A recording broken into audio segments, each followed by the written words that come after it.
Please subscribe to our channel, Pacific Front Untold, and be sure to leave a comment after watching a video.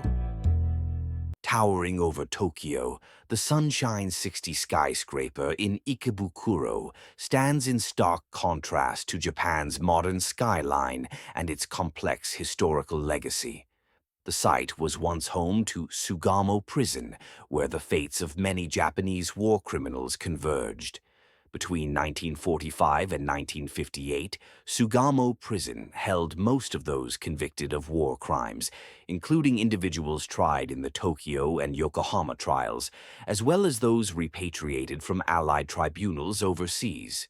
While narratives of World War II often focus on high-profile Class A war criminals, the stories of Class B and C prisoners reveal their nuanced and often overlooked roles within Japanese society. Sugamo Prison served as a key detention center for World War II war crimes, suspects, and convicts. Originally built by the Japanese government, the facility was taken over by the U.S. Eighth Army in October 1945 and operated until the end of the Allied occupation in April 1952. The first detainees, including high-profile figures like Hideki Tojo, arrived in November 1945, charged with Class A, crimes against peace. Most inmates, however, were Class B and C suspects, accused of conventional war crimes or crimes against humanity. Sugamo held approximately 2,000 prisoners, including 854 convicted in the Yokohama trials, with 51 executions carried out at the prison. Enclosed by a 10-foot-high barbed wire fence, Sugamo appeared isolated, yet prisoners actively campaigned for public support. For instance, Class B and C prisoner Kato Tetsutaro published writings under a pseudonym, falsely claiming mistreatment by American guards and favoritism toward Class A prisoners to portray war criminals as victims of misguided leadership. In contrast, John L. Ginn, an American guard, noted in his memoir that prisoners received books, tobacco, and educational opportunities with strict but fair conditions.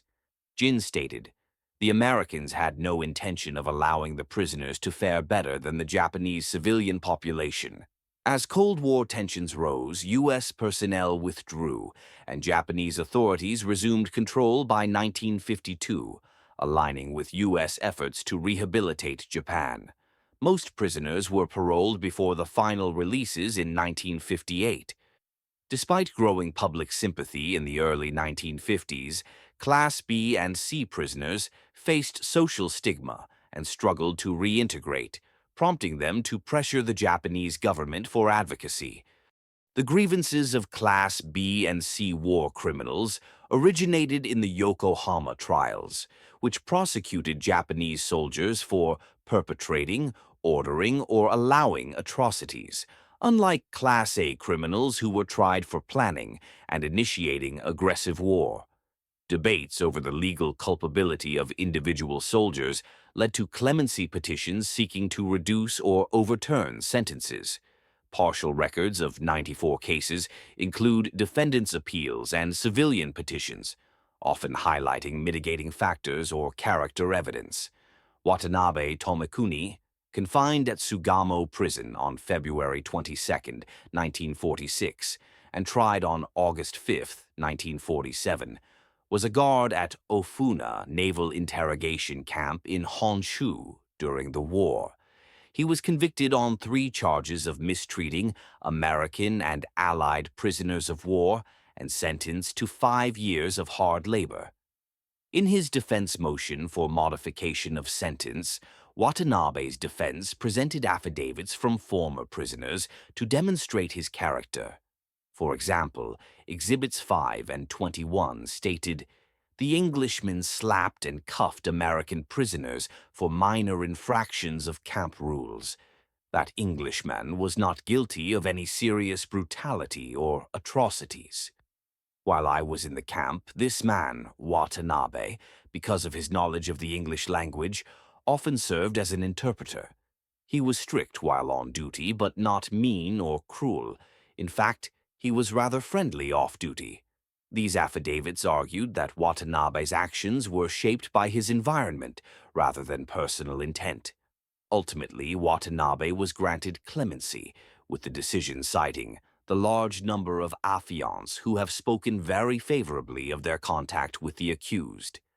The case of Tomikuni Watanabe, a guard at Ofuna Naval Interrogation Camp convicted of mistreating Allied prisoners, reflects the complex attitudes in post-war Japanese society toward ordinary war criminals. Similarly, the case of Hirano Kenji, a medical lieutenant, illustrates the nuanced position of Class B and C war criminals. Hirano was convicted in the Yokohama trials for the murder of two B-29 airmen who were downed and captured in 1945. Stationed at Kempeitai headquarters, Hirano was ordered to treat the airmen, but instead injected them with potassium cyanide, causing their immediate deaths. Confined to Sugamo Prison in November 1947 and sentenced in 1948 to life imprisonment with hard labor, Hirano's case drew significant public attention. Hirano's father, who was a well-respected doctor in Saitama Prefecture, died of apoplexy after learning of his son's arrest. His passing prompted local communities to submit petitions for Hirano Kenji's release, as they believed that he suffered for the wrongdoing of his son, and that Kenji could repay his father's agony by continuing to serve his community as a doctor. Petitioners included 100 members of the Physicians Association of Kita Saitama Gun, 5,619 people from Hanyu Machi in Kita Saitama Gun, 261 students from Hirano Kenji's school, and 737 villagers who received medical services from Hirano Kenji. This active social network reflects considerable public sympathy towards war criminals, which also highlights the perplexing position of Class B and C prisoners who were perpetrators but also ordinary members of society. Hirano's defense claimed he performed a mercy killing to spare the airmen further torture by the Kempeitai, but this argument was rejected, as the evidence showed the killings were deliberate and unjustified. Unlike Watanabe, whose sentence was reduced due to favorable affidavits from former POWs, Hirano's life sentence was upheld, as the court found no legal basis for euthanasia in this context. The contrasting outcomes highlight the varied success of clemency efforts, influenced by public sentiment, Cold War politics, and the specifics of each case. By 1958, most surviving Class B and C prisoners, including those from the Yokohama trials, were paroled, reflecting Japan's push for amnesty and reintegration as part of its post-war rehabilitation. However, the social stigma faced by these individuals often persisted, complicating their return to civilian life and underscoring their dual identity as both perpetrators and community members.